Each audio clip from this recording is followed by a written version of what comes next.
भगवान शिव ने कहा, हे गौरी, पर्वतराज हिमालय पर गंगा के तट पर तुमने अपनी बाल्यावस्था में अधोमुखी होकर घोर तप किया था।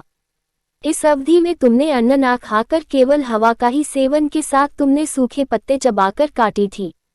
माघ की शीतलता में तुमने निरंतर जल में प्रवेश कर तप किया था।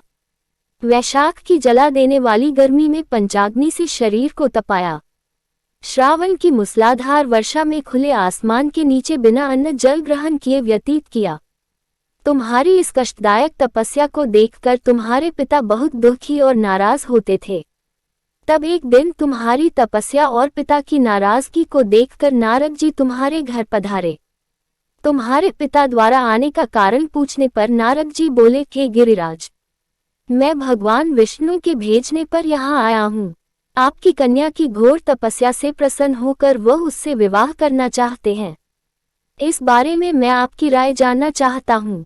नारद जी की बात सुनकर पर्वतराज अति प्रसन्नता के साथ बोले, श्रीमान, यदि स्वयं विष्णु जी मेरी कन्या का वरण करना चाहते हैं तो मुझे क्या आपत्ति हो सकती है। वे तो साक्षात ब्रह्म हैं। ये तो हर पिता की इच्छा होती है कि उसकी पुत्री सुख संपदा से युक्त पति के घर की लक्ष्मी बने। नारद जी तुम्हारे पिता की स्वीकृति पाकर विष्णु जी के पास गए और उन्हें विवाह तय होने का समाचार सुनाया। परंतु जब तुम्हें इस विवाह के बारे में पता चला तो तुम्हारे दैख का ठिकाना ना रहा।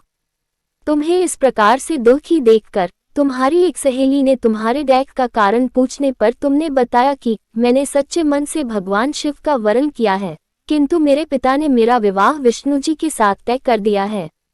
मैं विचित्र धर्म संकट में हूँ। अब मेरे पास प्राण त्याग देने के अलावा कोई और उपाय नहीं बचा। तुम्हारी सखी बहुत ही समझदार थी। उसने कहा, प्राण छोड़ने का यहाँ कारण ही क्या है। संकट के समय धैर्य से काम लेना चाहिए। भारतीय नारी के जीवन की सार्थकता इसी में है कि जिसे मन से पति रूप में एक बार वरण कर लिया, जीवन पर्यंत उसी से निर्वाह करे।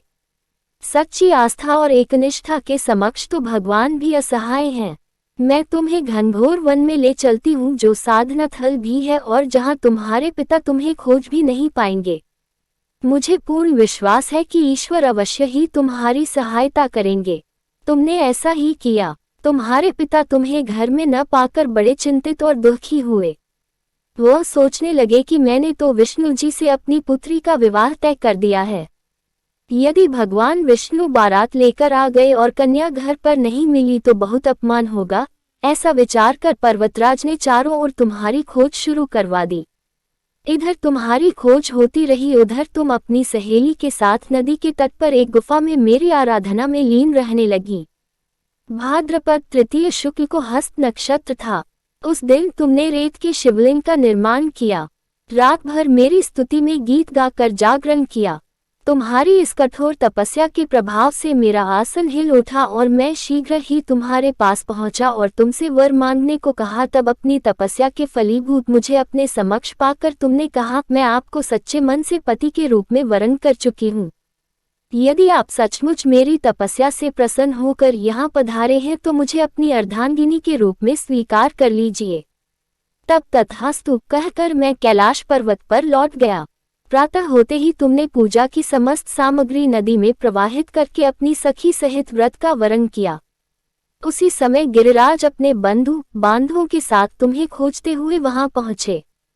तुम्हारी दशा देखकर अत्यंत दुखी हुए और तुम्हारी इस कठोर तपस्या का कारण पूछा। तब तुमने कहा, पिताजी, मैंने अपने जीवन का अधिकांश वक्त कठोर तपस्या में बिताया है। मेरी इस तपस्या के केवल उद्देश्य महादेव जी को पति के रूप में प्राप्त करना था।